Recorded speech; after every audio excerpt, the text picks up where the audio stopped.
Hi everyone, welcome to this new webinar. This time we will talk about seismic modeling with the use of the Oasys LS-DYNA environment.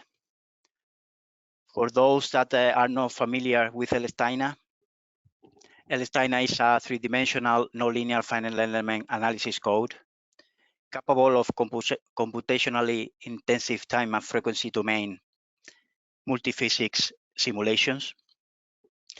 And it is used in a wide range of fields that require advanced analysis, like automotive design, nuclear packaging, or today's topic, seismic engineering. My name is Pedro Negrete. I'm a civil engineer working by Arup with background in structural engineer. I have 6 years of experience using the Oasys LS-DYNA environment, mostly in seismic projects, and most recently in the automotive industry.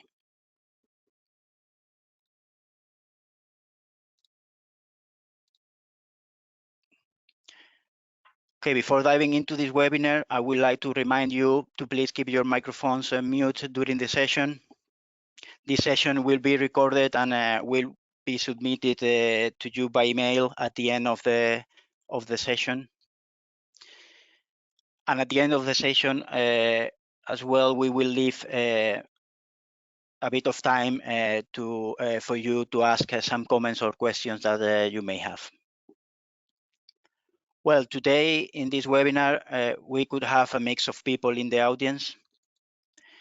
Perhaps you are a LS-DYNA or Oasys user that want to extend your knowledge and how LS-DYNA, with the help of Oasys, can tackle this type of analysis. Or probably you are a practicing seismic engineer and what you want is to understand the capabilities of LS-DYNA and the features of Oasys that can be beneficial to you. Or you can be just a curious person that want to know more how we develop seismic projects using an advanced simulation software. This will be the content of today's webinar. We will describe the main aspect of the seismic projects, the reason why LS-DYNA is chosen for this analysis. We will describe a general modeling process that we usually follow in this type of projects. Then I will introduce a couple of real examples that we developed in Arup with the use of the Oasys LS-DYNA environment. After that, we will deep into some of the most relevant Oasys features and LS-DYNA capabilities applicable to seismic analysis. And then briefly, I'll show you the Oasys, the capabilities of the Oasys JavaScript API. And as I said at the end, we will have some time for questions and answers. Okay, so earthquakes are natural phenomenon and extreme events that can be very damaging to buildings. And that's why during earthquakes, buildings are subjected to extreme loading conditions. And this is exactly why LS-DYNA was designed for modeling extreme loading conditions that produce large displacement and large deformations of materials. These large deformations of materials make the necessity to use material models that predict the cumulative plastic strain demand in yielding elements. And this, again, I'm sorry for being repetitive, this is LS-DYNA's territory. LS-DYNA has a vast material library with materials able to capture the non-linearity, like cyclic degradation, failure, and other complex behavior. In comparison with other fields, like for example, in automotive, where crash impacts occur in fractions of seconds, Earthquakes are events that can go from 10 seconds, the less damaging earthquakes, to several minutes for the most destructive ones. For this, LS-DYNA has a robust explicit software for nonlinear analysis and a strong capability for parallel processing, which means that large-scale models can run relatively fast. In addition to this, and in combination with the previous main aspects, the one related to nonlinear behavior of materials, we need to capture this nonlinearity for the whole duration of the event. And LS-DYNA can do this.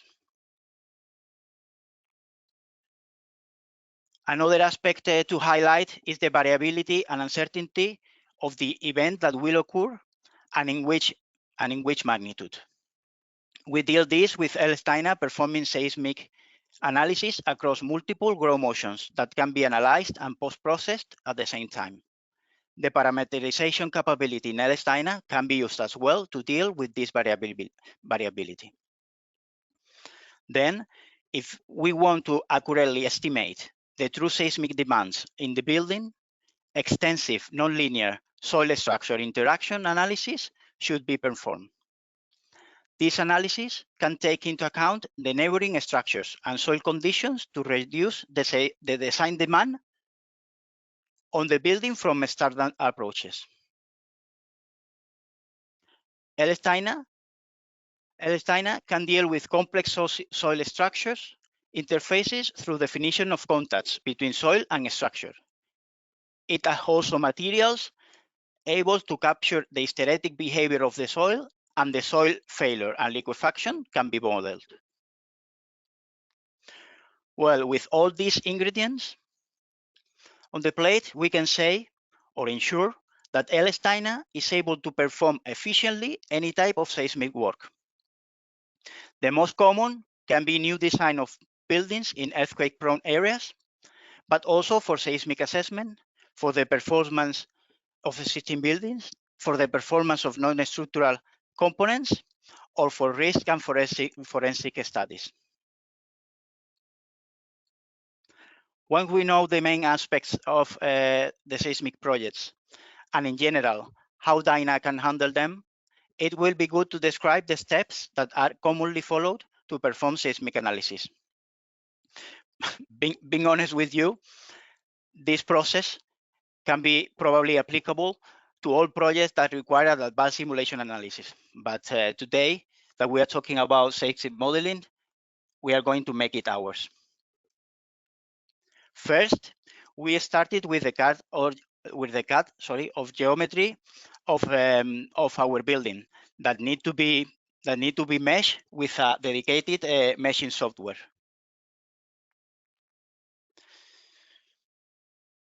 Then we imported this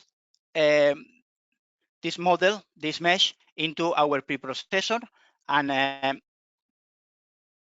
we will set up all the LS-DYNA cards specifically for our analysis,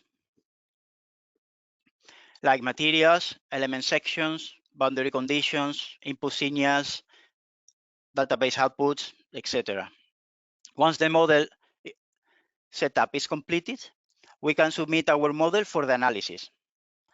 And after the analysis is finished, we will get a series of outcomes that can be post-processed and reported in a consistent manner.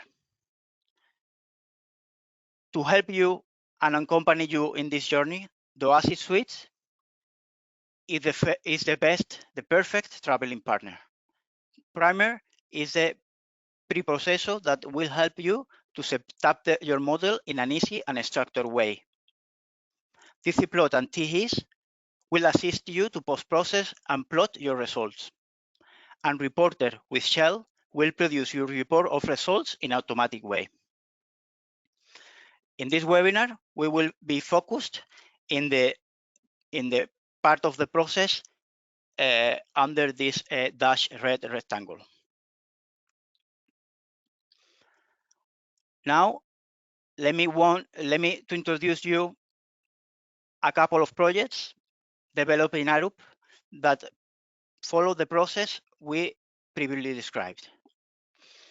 This is a typical example of using LS-DYNA for seismic design of a new building.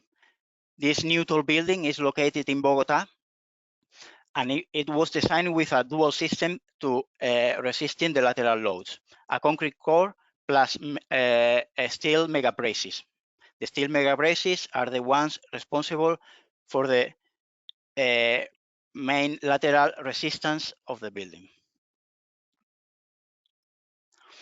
The Oasys LS-DYNA environment were used to perform the analysis for the maximum considered earthquake and also used to calibrate the braces under cyclic loading. The second project is another type of project, another type of analysis that where we develop the seismic assessment of existing buildings. An LTH analysis is performed for the seismic assessments and for the grading design verification. One important thing to note is if you're doing design, it is fine to make conservative, simplifying assumptions. But when you are doing assessments, you typically want to model them as close as possible to the reality. And therefore, the more advanced, more realistic nonlinear models can be quite important. Now we are going to describe some of the specific material models that are used in seismic analysis and are able to capture the nonlinearity that we previously described. The first one is the matte hysteretic beam that is commonly used for beams and columns of buildings. The next one is the matte concrete EC2, and this model, as I said, is commonly used for concrete slab and walls. The material can represent plain concrete only, reinforcing steel only, or a smeared combination of both.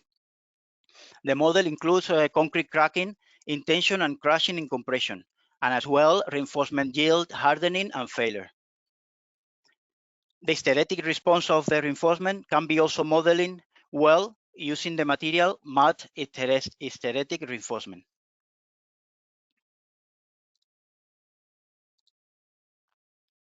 Another material is the matte steel concentric brace. This powerful material model allows you to predict the cyclic buckling and tensile yielding behavior of steel braces. There is only needed to model one single element to capture the overall behavior. In the center graph, you can see a comparison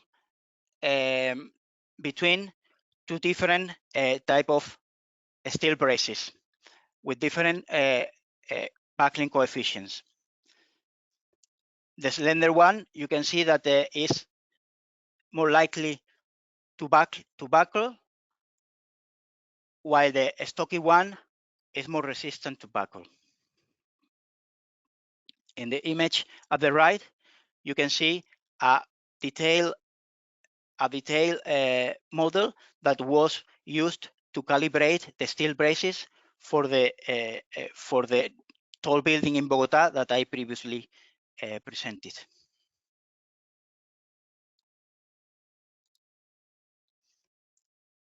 As you may know, common mitigation for seismic forces is to place a building on isolators. This can be either made of rubber or a sliding type. The next material is matte discrete beam point contact. This is commonly used in assessing buildings that are not designed and not prepared to resist lateral loads. This material simulates contact forces between a point and an imaginary flat surface. For example, we have this case where we have a timber joist embedded into a pocket in a wall.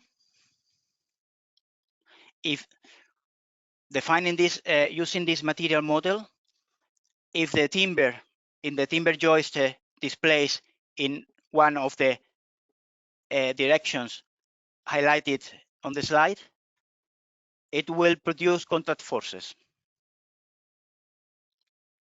We can also define limits in the other directions that in this case are free to, the timber joist is free to displace. The last specific material model I want to introduce is a hysteretic soil. The material has a degradation curve which specifies how the shear modules change as the shear strain increases. You can see this in the backbone curve in gray here. And of course, as its name said, we typically use it for soil layers. Well, to ensure that we have all the results we need to understand the performance of our building, LS-DYNA has a large library of outputs that can be easily setting up through Premiere. Some of the relevant outputs that can be used in seismic projects are database cross-section that we can use to get our inter-story forces and section forces on walls, beams, columns, braces, etc. We can also use this database to obtain the base shear. Other type of database or keyword is the database history node, and you will get useful information about displacement, inter-story drift, or fifth response.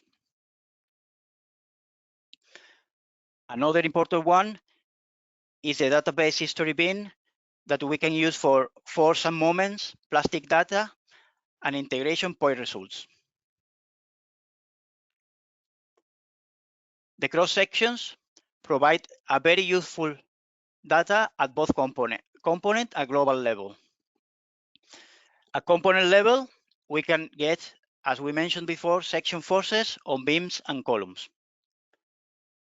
And for example, in a global level, we can obtain the base shear. Every cross section can be easily defined in Primer with a single cut plane, as you can see in the right image. These are all the cross sections every 4 meters approximately that we define it in the Atrio tower. Then, as you can imagine, we can also combine outputs to generate more elaborated outputs. For example, the story force from the database cross-section versus the drift from the database history node.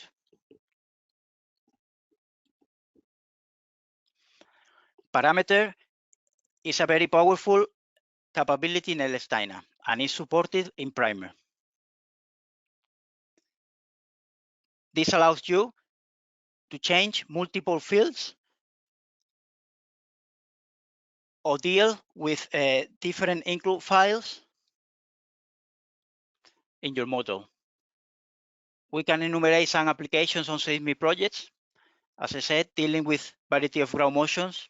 We can parameterize the scale factor and the ground motion offset. We will see an example later. You also can parameterize material properties, fraction of reinforcement, also if you're doing some sensitivity studies.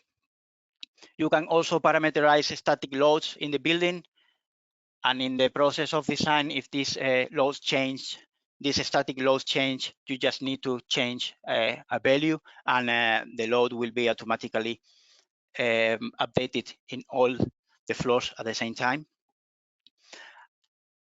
And last one can be very useful for uncertainties associated in risk studies for seismic fragility analysis. In addition, we have parameter expression keyword that can define a mathematical expression that can be contained also reference to other parameters. Let's see an example of parameterization. This is an example where we parameterize a ground motion input card. As you can see, we define two parameters. The first one is the ground motion scale factor, and in this way, we are able to scale the peak ground acceleration value depending of the using the same set of ground motion depending on the location of the building. Then we also have the ground motion offset parameter that we use to offset the input signal, because this one will occur after the gravity load is applied. Then if you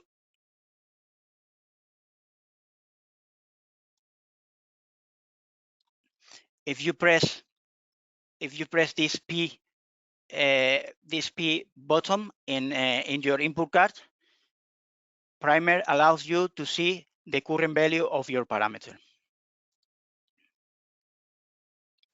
An example of parameter expression, and also related to the previous one, is the termination or analysis time termination parameter. We use this parameter, because as you can understand, every ground motion will have a different termination time. With this, and to ensure that our termination time will be updated independently which ground motion we are going to use, we define the following parameter station as the sum of the ground motion duration, the ground motion offset, where we apply the gravity load, and we give an extra second in case something is happening at the really end of the analysis, and because we are constraining this termination time, we are not going to be able to see. Before, I said that Primer will help you to set up your model and to keep it in a structured way. With the use of the include files, you can do that. You can improve your workflows and the data management. You will minimize the data write-outs and the possible duplicate data, and also enable the possibility to work independent, to enable better collaborative working, which means different members of the team can work in different parts of the building and then combine them without interfering their works. Another advantage is that when doing sensitivity studies, you can probably simply swap in the relevant include file to get your different models. We said before that to accurately estimate the true seismic demands on the building, we need to perform soil structure interaction.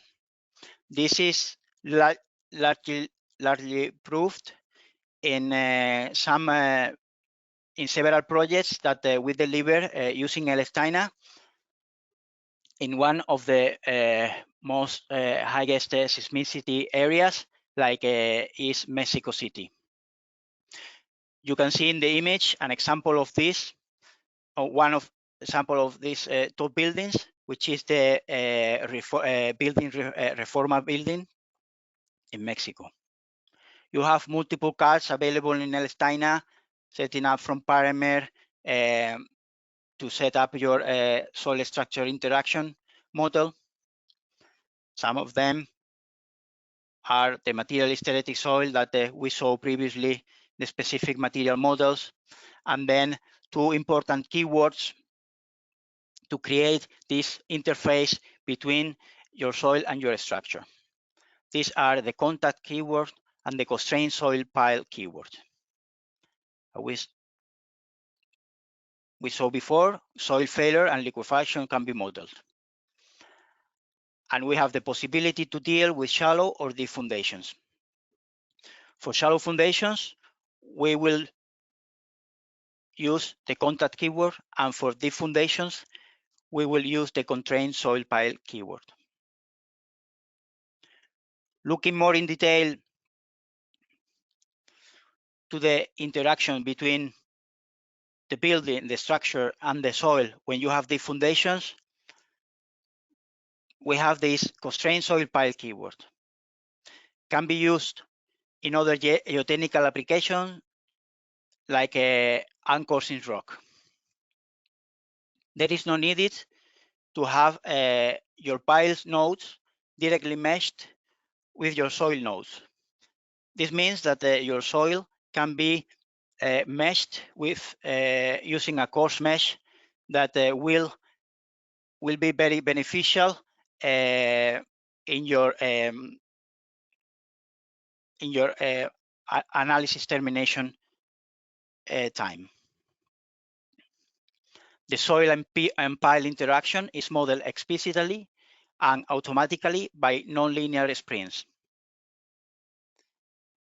These sprint properties are based on the curves that describe the coupling characteristics of the pile relative to the soil. In axial,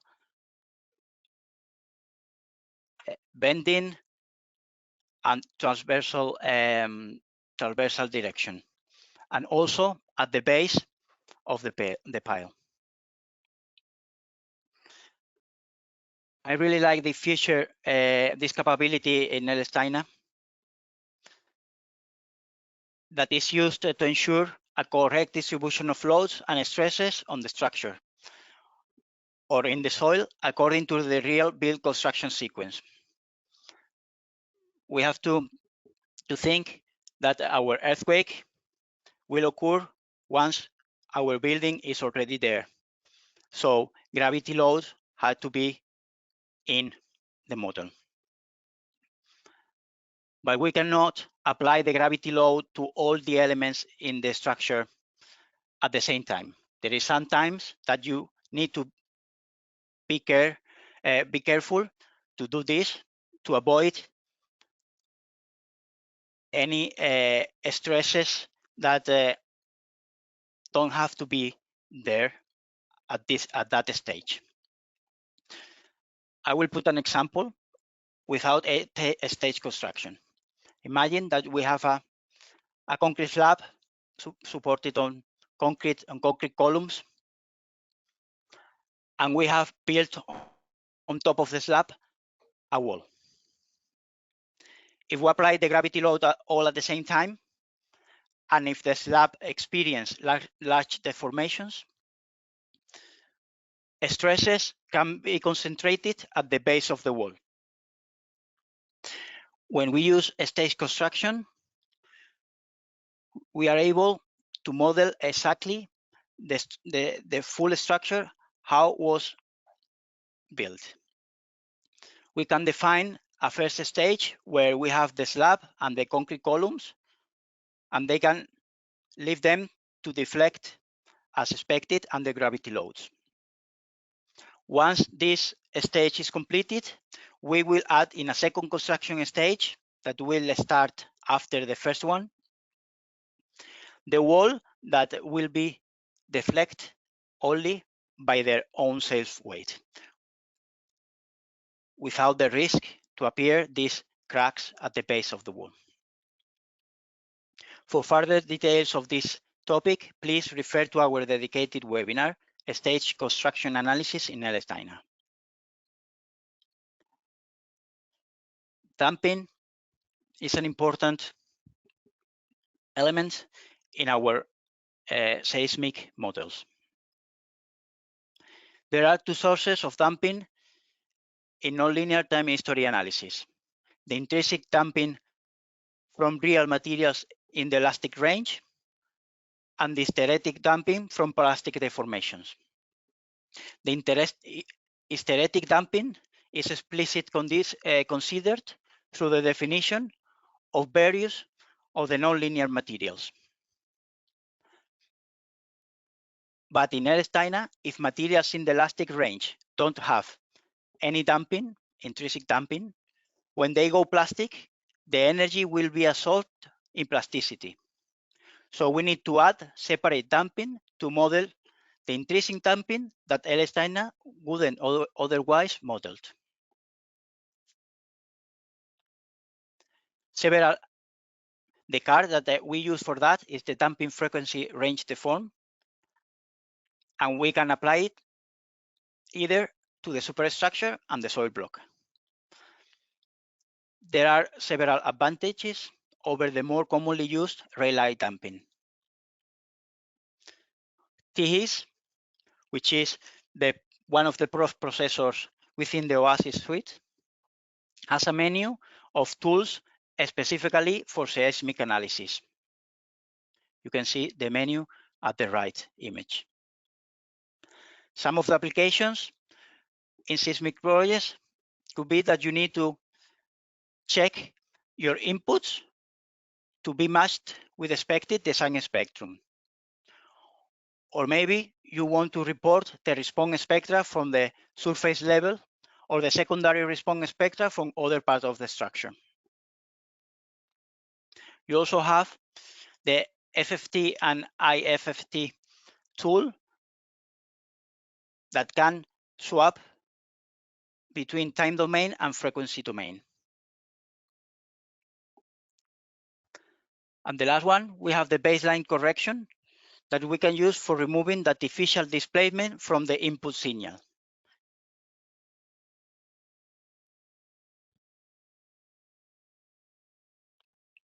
We saw previously how important are the contact keyword to define our soil and structure interaction models. But this contact can also be associated to element failures. For example, pounding effects can be captured by defining contacts between neighboring buildings. This can be appreciated in the animation at the right, where you can see how the house at the left impact the right one and produce the progressive collapse of the other house. Failure of structural elements could be relevant in risk and forensic studies. And after a failure, debris may impact on the floor below, resulting in the progressive collapse. This collapse is initiated for the failure of this slender pier here. Then all the system becoming unstable, and finally the whole building collapses. For risk studies, we can find the area affected by falling debris, which may of interest to calculate the consequences of failure.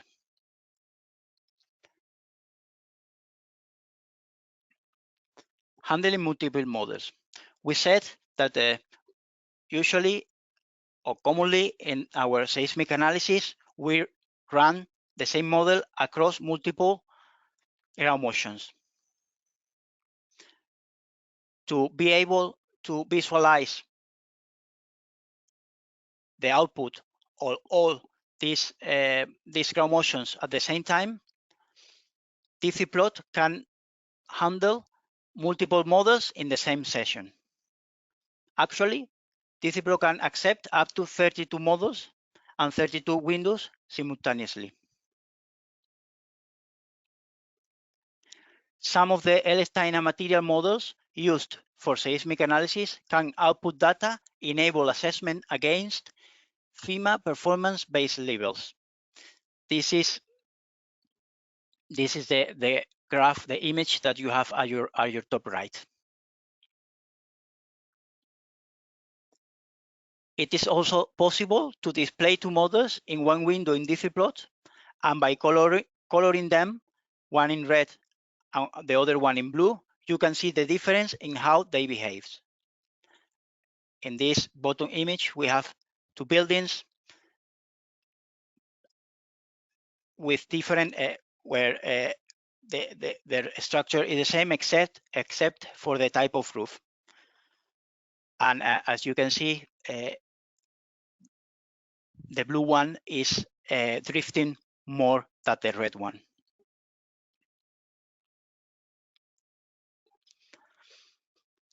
FastTCF is a scripting language available in THIS that can reproduce plots in a quick way. The strength of FastTCF is that you don't have to plan in advance what your outputs are going to be before recording a script.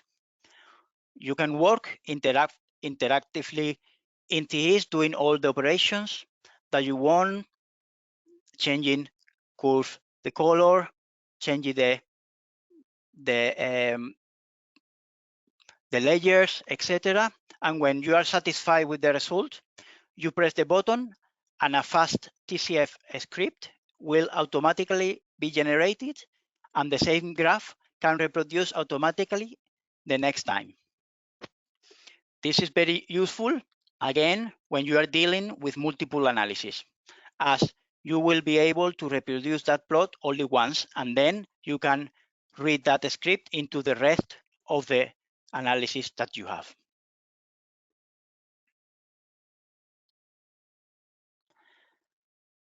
Reporter is a reporter tool within the Oasys Suite that allows you to predefine your outputs in a report format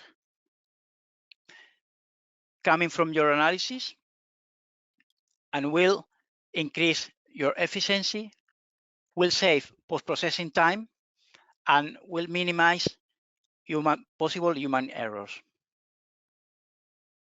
Reporter template allows you to mix different types of outputs, either coming from THIS or dithplot, and also include scripts coming from FastTCF, as we saw, and created specifically for your project using the JavaScript API.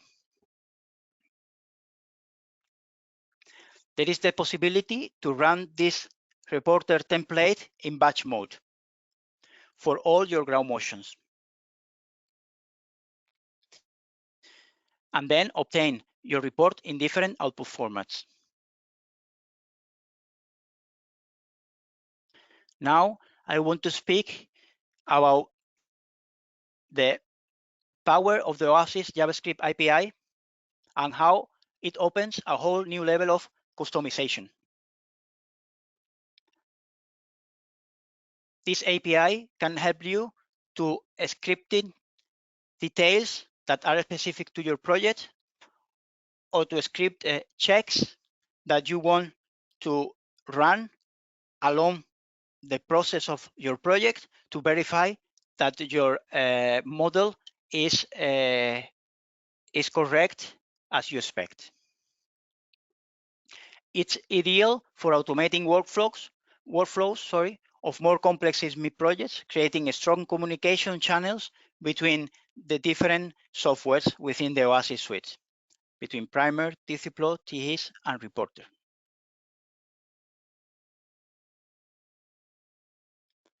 Well, this was the end of the webinar. I hope you enjoyed this session. Thank you very much. If you have any questions, or if you are interested in discussing your projects with us, or want to learn more about using Oasys LS-DYNA for your Seismic project, please contact us at dynasupport@aru.com or your local distributor.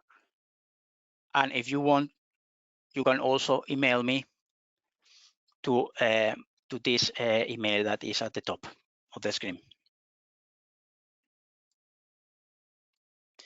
Thank you very much for listening. And now we are going to open the time for some questions or comments that you may have.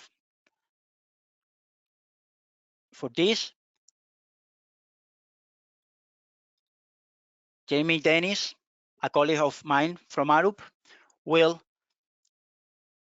support me. Thank you very much again. And I'm looking for those comments that you may have. How are seismic excitations applied in LS-DYNA? Which keyword card is commonly used to input the acceleration displacement in the software, considering there are multiple methods available? Well, the commonly used to apply seismic excitations is prescribed motions, which is one of the that you describe. This one, if we're doing a fixed base analysis without a soil block, you will apply the accelerations at the base of your structure. And if you have a soil structure interaction model, you will apply your velocity input signals at the base of the soil. But yeah, we use prescribed motions. Damping is crucial, especially for buildings and special structures, right?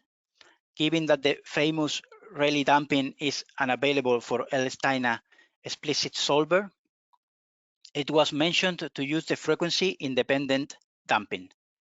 If so, how do you ensure that the typical required 5% damping ratio by various building codes is applied? Because for the case of the frequency-independent damping, it is only fixed and a specific range of the system, which should be less than 2% to reduce the amount of errors, according to the LS-DYNA manual. Okay, if you don't have any other one, I think we can close here. Thank you very much again for attending, for listening. I hope you enjoy and see you next time. Thank you very much.